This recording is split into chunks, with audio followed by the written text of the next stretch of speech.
Esta noche, Nexos, hombres armados revientan la elección municipal a mano alzada en los Altos de Chiapas.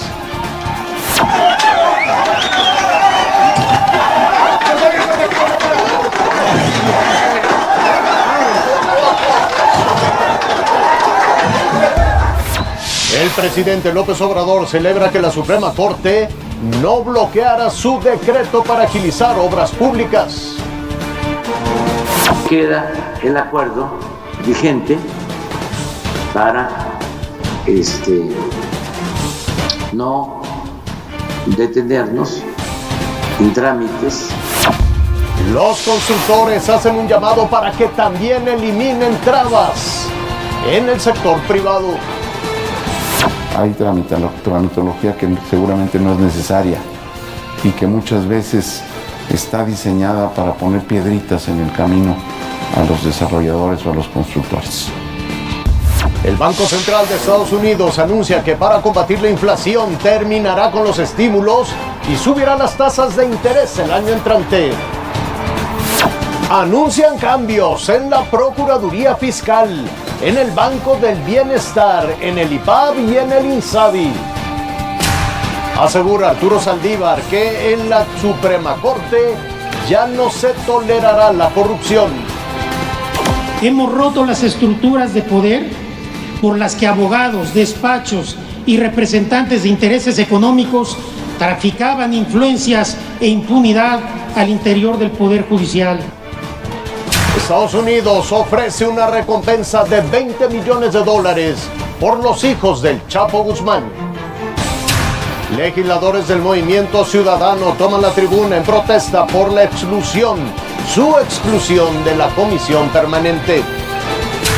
Celebran el 50 aniversario de My Sweet Lord de George Harrison.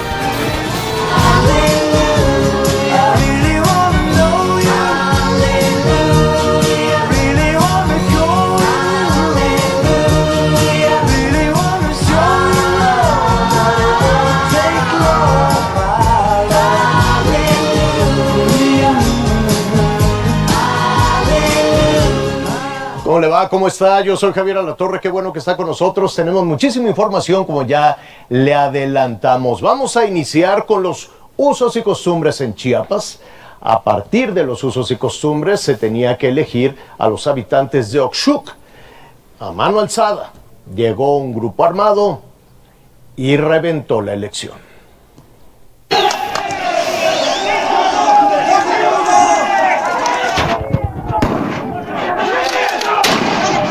Lo que inició como un acto democrático terminó en un hecho violento sin precedentes en el municipio de Oxchuc, en los Altos de Chiapas.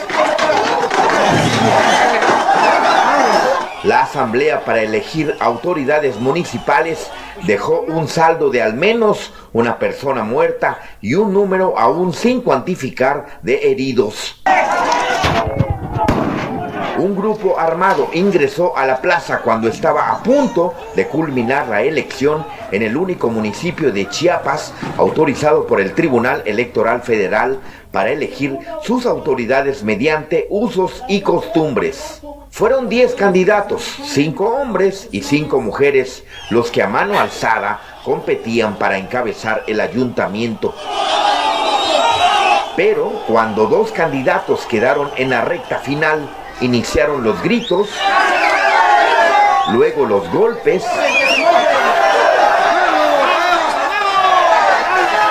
y al final los disparos. La gente huía del lugar. Y son gente de Oxchuc, señores.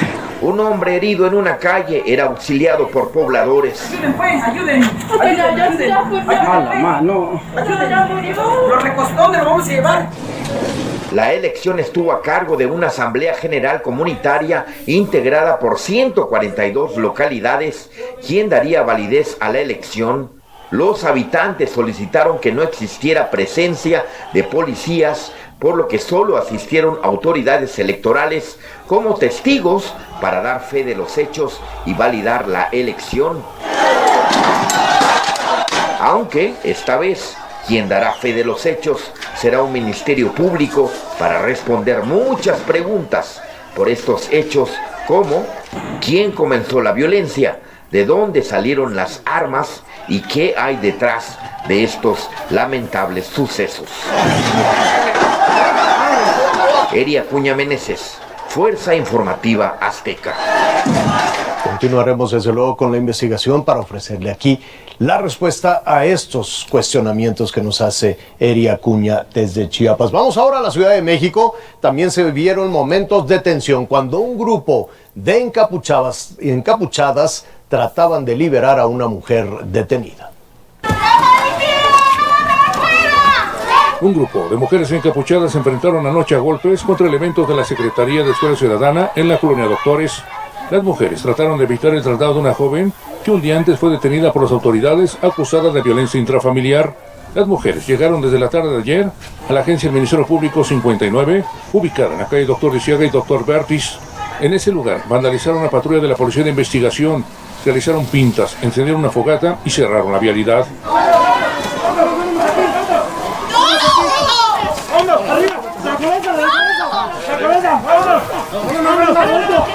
Fue cuando la policía sacó a la detenida para llevarla a otra agencia, cuando se desató una gresca. Vete.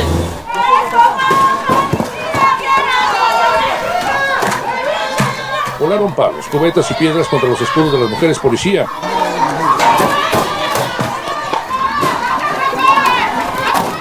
Afortunadamente, no hubo heridos por parte de ambos bandos. Con imágenes de Jorge Guardiola y Pedro Cortés. Isidro Corro, Fuerza Informativa Azteca. Vamos ahora a Palacio Nacional. El presidente López Obrador celebró que la Suprema Corte mantuviera la realización de obras públicas sin trámites burocráticos y engorrosos. Dos resoluciones de la Corte vinculadas con el gobierno federal fueron celebradas por el presidente López Obrador. Desde Palacio Nacional vio con buenos ojos que la Corte avalara el acuerdo que blinda sus obras prioritarias. Queda el acuerdo vigente para no detenernos en trámites, incluso trámites impuestos por las mismas dependencias del gobierno. Y se comprometió a acatar la orden de que esas obras deben contar con informes públicos de costos y diseños. Para que haya transparencia, que siempre dijimos que se iba a hacer así, que no era un asunto de transparencia, no era ocultar información. El segundo reconocimiento del mandatario hacia la Corte tuvo que ver con la decisión de los ministros para que el INE continúe con la organización de la revocación de mandato, en lo que se resuelve la controversia por los recursos que reclama el INE. Muy buena noticia. Entonces todos prepararnos, hasta los de Frena, que son los únicos que están impulsando del flanco derecho. Con estas dos resoluciones favorables para su gobierno, el mandatario acudió al informe del presidente de la Corte, Arturo Saldívar. Irving Pineda, Fuerza Informativa Azteca. La iniciativa privada, constructores, desarrolladores también respaldaron la eliminación de trabas en las obras públicas, pero piden que esta situación, que esta eliminación de trabas no sea solo para el gobierno, también para el sector privado.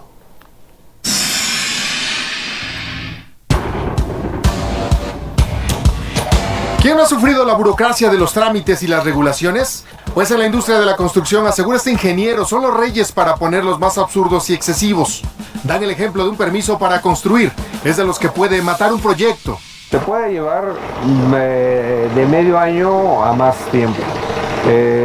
¿Por qué? Porque muchas veces los proyectos en sí tienen que cumplir con cierta normatividad. Se puede llevar años una manifestación. El problema es que las regulaciones en México son como entrar a un laberinto sin salida, advierten. Tardan y cuestan mucho. En los últimos 2 años las regulaciones le han costado al país más de 875,000 millones de pesos. Este empresario de vivienda enlista una que raya en lo absurdo. Para el permiso de traza de tu fraccionamiento te exigen de parte de desarrollo urbano que tengas la factibilidad de agua, pero luego vas a que te da el sistema de agua potable y te ponían que no te la podían dar si no les dabas la traza, entonces te dejan en medio, a ese grado de incompetencia. Y así como esos trámites surgen más todos los días y que impiden a los empresarios generar riqueza. Hay tramitología que seguramente no es necesaria y que muchas veces está diseñada para poner piedritas en el camino a los desarrolladores o a los constructores. Lo más importante aquí es que pues sí, tuviéramos medidas democráticas, todos parejitos, ¿verdad? De ahí que advierten, si queremos crecer como país, se debe acabar con estas regulaciones y trámites absurdos. César Méndez, Fuerza Informativa Azteca. Hubo una serie de nombramientos que vamos a repasar. El presidente López Obrador nombró a Graciela Márquez como la nueva presidenta del INEGI. La exsecretaria de Economía agradeció el nombramiento y dijo que la sólida estructura del INEGI y su autonomía se mantendrá como referente indispensable. Graciela Márquez no pasó por alto que además será la primera mujer en dirigir el INEGI. Dijo que continuará aportando a la construcción de una sociedad más incluyente. Además, reconoció el trabajo del presidente saliente del INEGI, Julio Santaella. Bueno, también hoy el presidente anunció cambios en su gobierno. Designó al tabasqueño Víctor Lamoyi Bocanegra como titular del Banco del Bienestar. Además de esta designación, Arturo Félix Medina será el nuevo procurador fiscal de la Federación. Carlos Romero Aranda y Diana Álvarez fueron designados como vocales de la Junta de Gobierno del Instituto para la Protección del Ahorro Bancario, y Marta Patricia Jiménez Oropesa, nueva titular de la Unidad de Financiamiento del Instituto de Salud para el Bienestar, el INSABI. En Estados Unidos, la Reserva Federal anunció ajustes a su política para combatir la peor inflación en ese país en casi 40 años.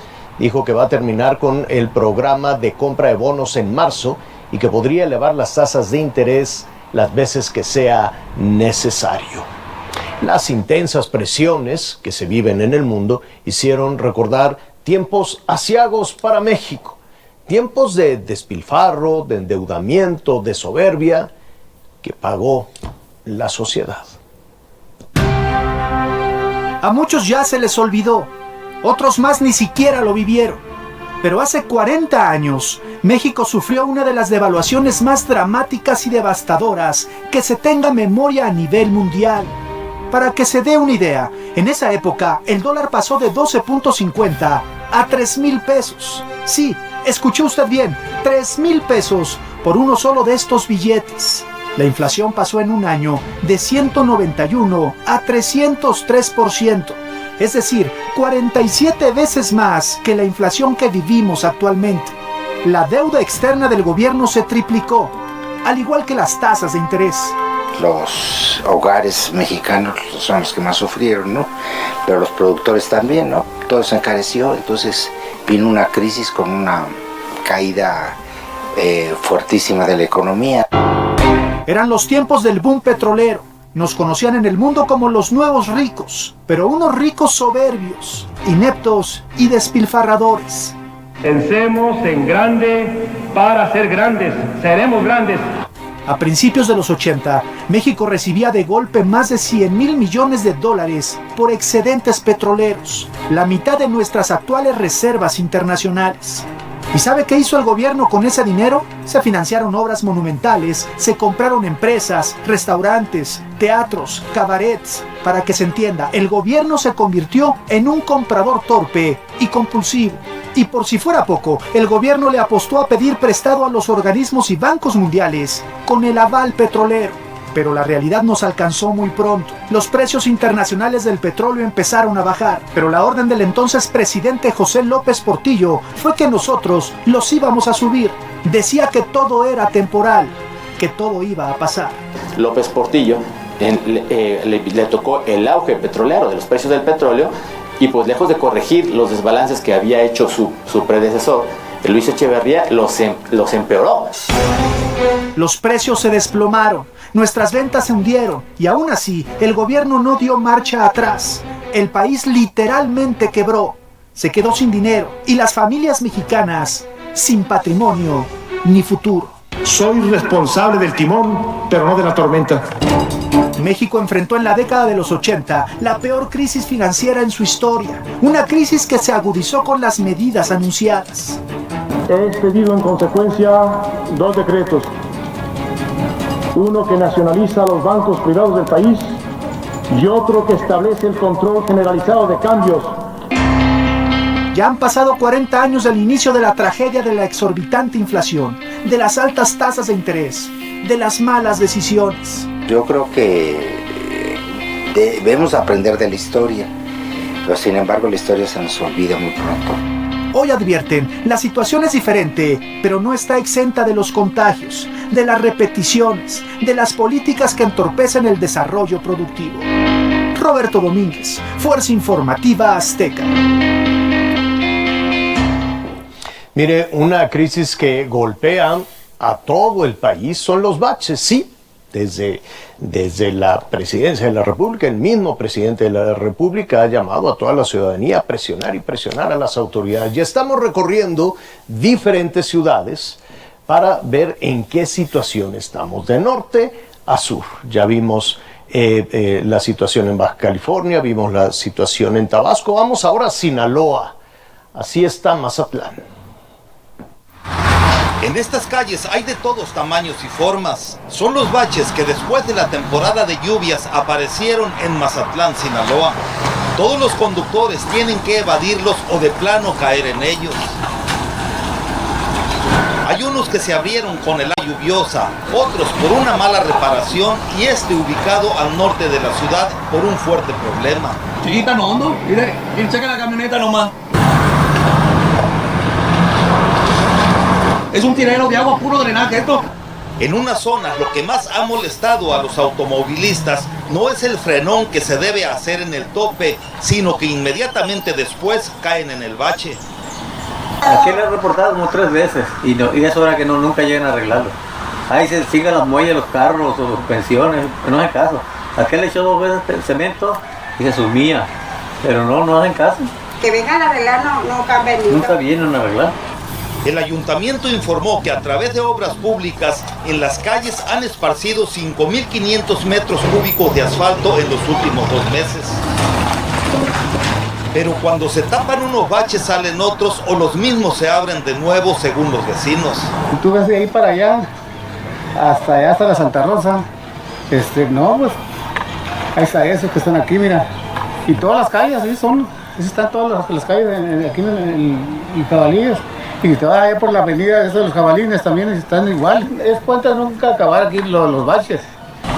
Y antes de que el problema avance más, se inició con un fuerte programa en el que las autoridades aseguran que no terminarán hasta que se rellene el último bache.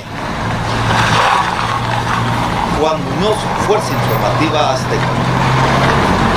Y así vamos a continuar con el recorrido, viendo las calles rotas en prácticamente todos los municipios del país. Vamos ahora a los Estados Unidos. Ofrecieron una recompensa millonaria, $20 millones para quien ayude a capturar a los hijos del Chapo Guzmán. $5 millones por cada uno, 5 por Ovidio, 5 por Iván Archibaldo, 5 por Jesús Alfredo Guzmán y 5 por Joaquín Guzmán López, así como los altos mandos del cártel de Sinaloa. 5 millones por cada uno. El anuncio fue hecho por el Departamento de Estado. Están acusados de tráfico de drogas en Estados Unidos. El exsecretario de Seguridad Pública, Genaro García Luna, compareció hoy en una corte de Nueva York.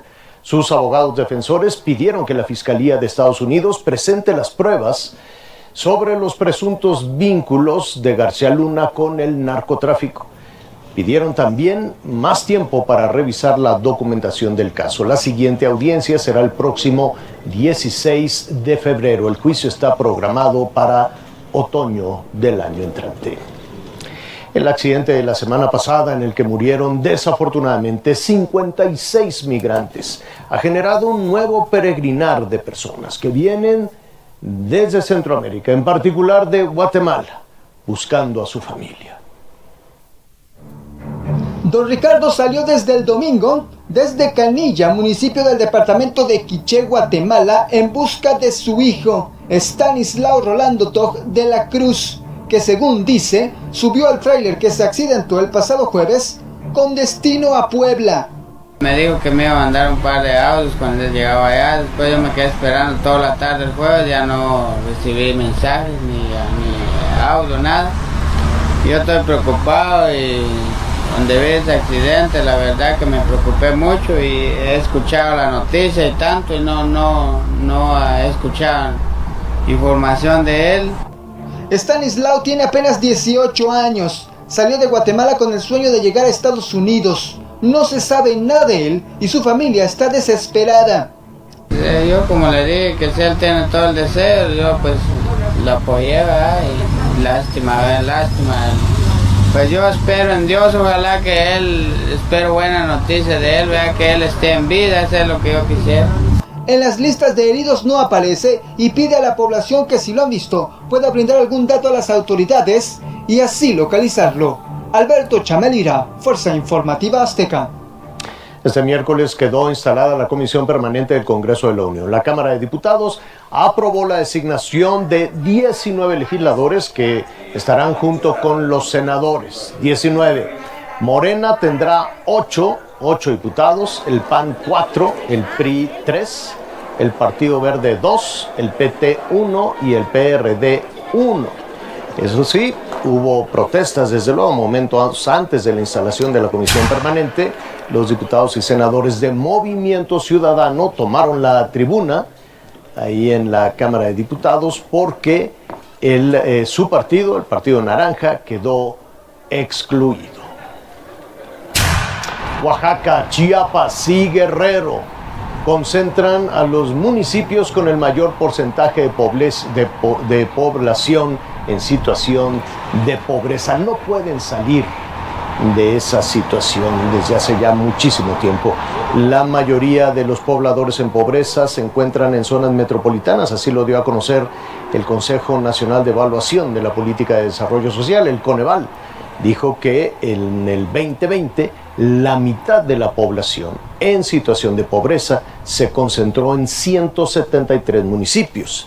En contraste, los municipios con menos pobreza, con digamos mayor bienestar, se encuentran en Nuevo León, en Sonora, Chihuahua, Coahuila y también parte de la Ciudad de México.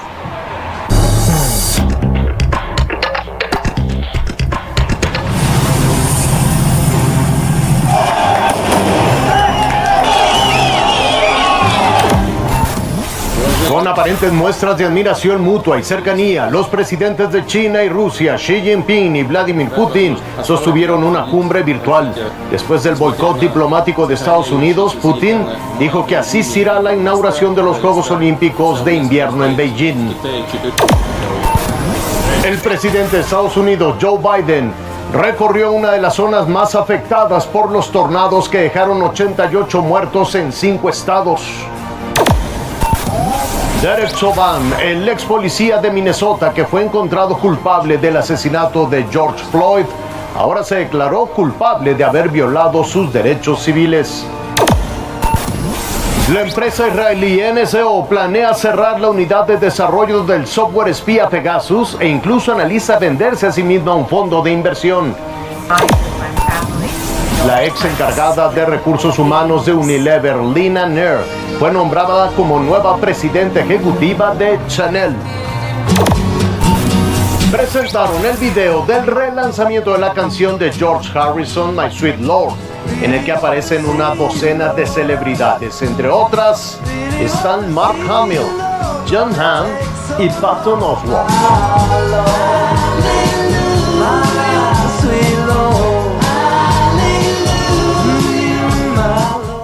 Vamos a la República Dominicana. Se registró un aparatoso accidente aéreo. 9 personas murieron cuando se desplomó Después de despegar el avión en el que viajaban, la aeronave se dirigía a la Florida, en Estados Unidos. Hasta el momento se desconocen las causas del desplome. Entre las víctimas está un productor musical, José Ángel Hernández, mejor conocido como Flow La Movie, quien viajaba con su esposa, también su hijo. Trabajó con muchísimas estrellas de reggaetón como Bad Bunny y Ozuna. De mi vida te boté.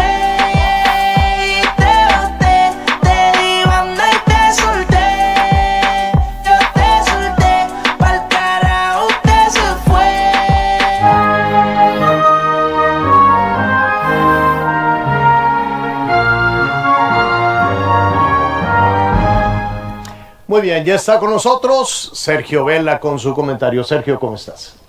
Querido Javier, qué gusto estar contigo. Buenas noches. ¿Por qué existen tantas vírgenes diferentes?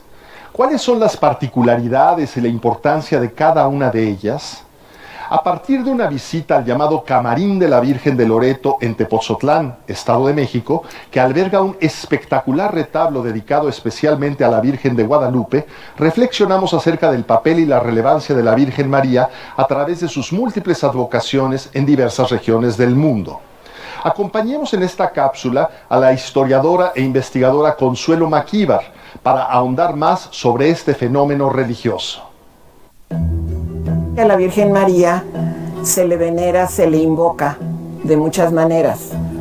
Puede ser que se tome en cuenta su vida y entonces, de acuerdo a su vida, pues a los dolores que sufrió por la muerte de Cristo, pues la Virgen de los Dolores. A que le pusieron al hijo desfallecido, es la Virgen de la Angustia. Pero también puede ser que sean atributos, por ejemplo, ¿no? La rosa mística. O puede ser otra cosa bien interesante, los lugares donde se ha aparecido. Entonces, bueno, pues tenemos aquí nuestra maravillosa Virgen de Guadalupe, o la Virgen de la Salud de Michoacán, o la Virgen de Zapopan en Jalisco, en fin. Todo tiene que ver con la forma como se le venera, bajo qué atributos se le venera. Cuando la Virgen de Guadalupe se aparece, digamos, a Juan Diego, era una época de plena evangelización, donde iba a ser muy difícil el que el clero atestiguara a que un indio había recibido el beneficio de la aparición de la Virgen. Entonces esto se oculta bastante. El mismo clero se divide, eso es interesante. Unos están a favor del milagro, otros no, del culto a la Virgen guadalupana, y cuando ya realmente se afianza, va a ser a partir del siglo XVII-XVIII. Este maravilloso recinto cultural, hoy Museo Nacional del Virreinato, fue el Colegio Noviciado de San Francisco Javier, construido por los jesuitas aquí en Tepozotlán.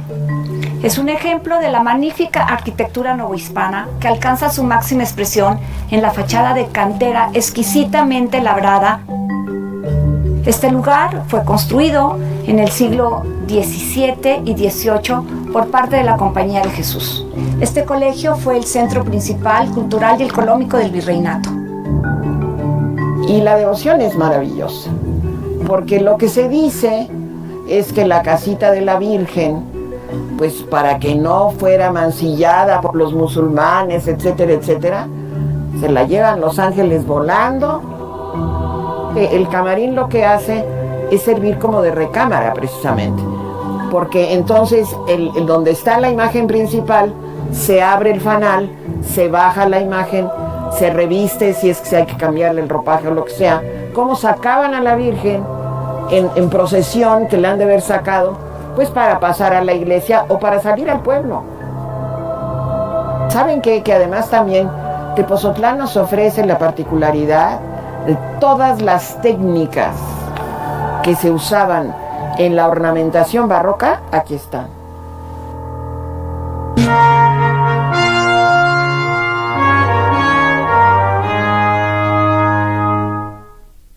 Muchas gracias, querido Javier. Buenas noches. Al contrario, gracias, Sergio. Sergio Vela con estos pasajes fantásticos, desde luego, increíbles. Vamos a hacer una pausa, volvemos.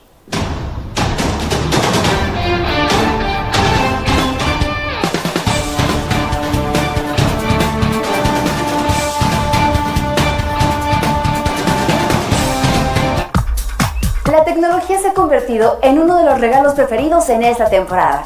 Huawei ofrece diversas opciones como la Huawei MatePad Kids Edition, que no solo será el regalo que desean, sino también cuenta con una funda segura, control parental y protección visual.